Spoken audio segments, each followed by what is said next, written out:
آج کل جان ایلیا اداس شاعری کی حیثیت پر سوشل میڈیا میں بہت مشہور ہیں۔ جان ایلیا کی شاعری اردو 2 لائنوں، ہندی اور انگریزی میں واٹس ایپ اسٹیٹس، فیس بک اور انسٹاگرام پر اپنے پیاروں کے ساتھ ڈاؤن لوڈ اور آسانی سے شیئر کر سکتے ہیں۔ جان ایلیا غزل اپنے الفاظ اور جذبات کے اظہار کا بہترین ذریعہ ہے۔ اپنے جذبات کو الفاظ میں بیان کرنے کا حیرت انگیز مجموعہ دیکھیں۔ یہ سیکشن تمام تازہ ترین جان ایلیا غزل کے بہت بڑے ڈیٹا پر مبنی ہے، جو آپ کے خاندان، دوستوں اور پیاروں کے لیے وقف کیا جا سکتا ہے۔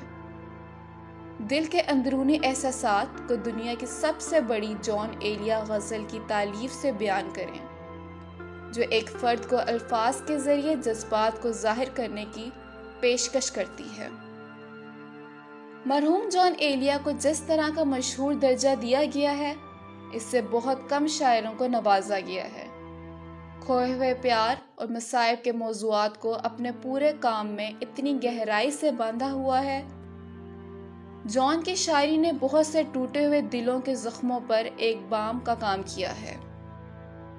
ان کے سادہ لیکن دلکش الفاظ نے ان کے لیے شدید سرشار پیروکار کی ایک فوج تیار کی ہے۔ نہ صرف ان کی شاعری بلکہ خود شاعر، جو اکثر شہید کے درجے پر فائز ہوتے ہیں۔ اپنی زندگی کے دوران جان کے ہنگامہ خیز ذاتی معاملات کو اکثر ایک کھلا راز سمجھا جاتا ہے۔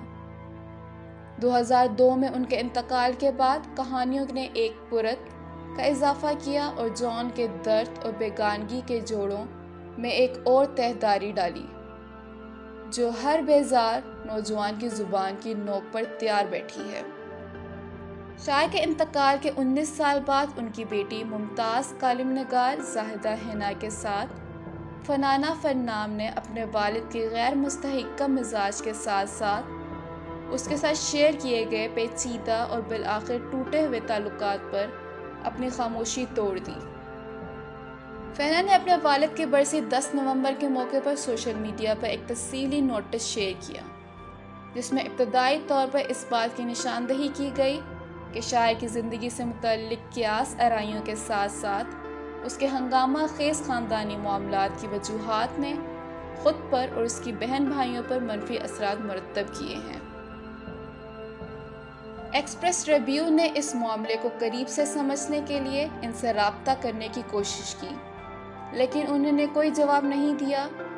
یہاں خط کے چند ترجمے شدہ اقتباس ہیں اور اصل کو درج ذیل لنک پر پڑھا جا سکتا ہے۔ یہ بتاتے ہوئے کہ اس نے اتنے سالوں میں اپنے والد کے موضوع پر اپنی خاموشی کیوں برقرار رکھی، فینا نے خط میں شیئر کیا کہ اس معاملے کی گہری ذاتی نوعیت نے اسے ہمیشہ اس بارے میں عوامی طور پر بولنے سے روکا۔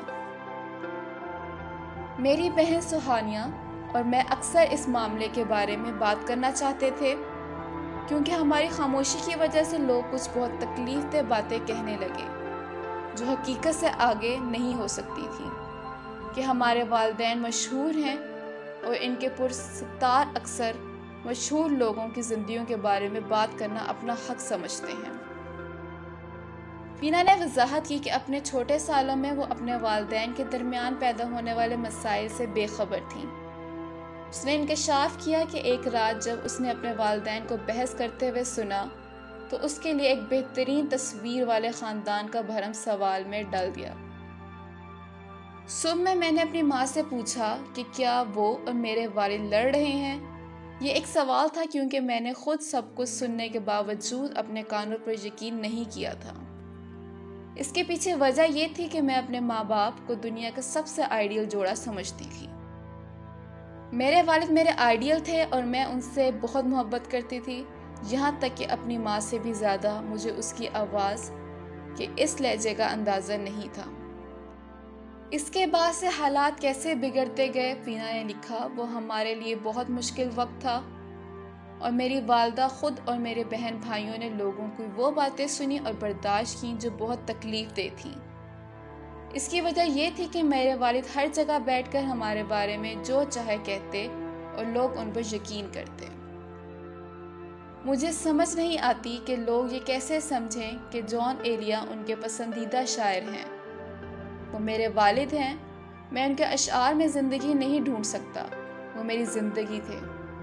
ہمیں شاعر کی نہیں اپنے والد جان ایلیا کی ضرورت تھی، اور ہمارے والد کہیں کھو گئے تھے۔ اس کے بارے میں بات کرتے ہوئے کہ جان کے ساتھ ان کا رشتہ وقت کے ساتھ ساتھ کس طرح ٹوٹ گیا، شاعر کی بیٹی نے لکھا، وہ بھول جائے گا کہ ہماری عمر کتنی تھی، یہ ہم کس جماعت میں پڑھتے ہیں۔ وہ ہماری سالگرہ یاد نہیں رکھتے تھے اور ہمارے ناموں کو ملا دیا کرتے تھے، کبھی کبھی بھانجیوں کے ساتھ بھی الجھا دیتے تھے۔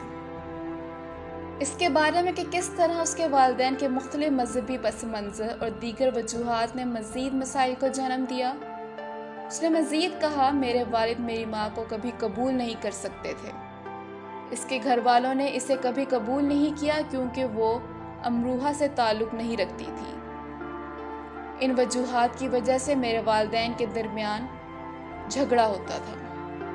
میرے والد بھی اس حقیقت کو قبول نہیں کر سکتے تھے کہ وقت کے ساتھ ساتھ میری والدہ کی شہرت میں اضافہ ہوتا جا رہا تھا۔ انہوں نے اپنے ایک شعر میں کہا، ہم کو یاروں نے یاد بھی نہ رکھا، جان یاروں کے یاد تھے ہم تو۔ وہ کہتے ہیں، مستقل بولتا ہی رہتا ہوں، کتنا خاموش ہوں میں اندر سے۔ فینا نے لکھا، جب مجھے 9ویں جماعت کے امتحانی فارم موصول ہوئے، میں نے فیصلہ کیا کہ میں اپنا نام تبدیل کرنا چاہتی ہوں۔ میرا نام فینا جان تھا۔ اس نے آ کے کہا، میں اس وقت 16 سال کی تھی اور میرے لیے یہ فیصلہ کرنا ایک تکلیف دہ فیصلہ تھا، لیکن میں جانتی تھی کہ جس رشتے کو میں دنیا میں سب سے زیادہ پسند کرتی ہوں وہ اس وقت ختم ہو گیا ہے، جب میں اور میرے والد دونوں زندہ تھے۔ اس دن میرے والد میرے لیے مر گئے اور زندگی کے معنی بدل گئے۔ نقوش نے شاعر کی پریشانیوں کے لیے بوتل کو ذمہ دار ٹھہراتے ہوئے اس نے وضاحت کی کہ کس طرح جان کے رویے کی وجہ سے وہ خاندان میں کسی حد تک بے دخل ہو گئے۔ یہ سچ ہے کہ جان کے شراب کی لت نے اسے تباہ کر دیا تھا۔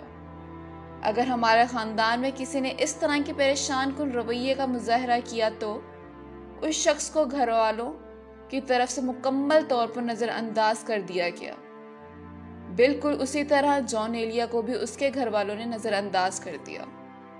ایک اور رشتہ دار حیدر نقوی نے تقسیم اور ہجرت کے صدمے کے بعد امروہہ چھوڑنے پر شاعر کی بے چین اور لاپرواہی کی فطرت کو ابالا۔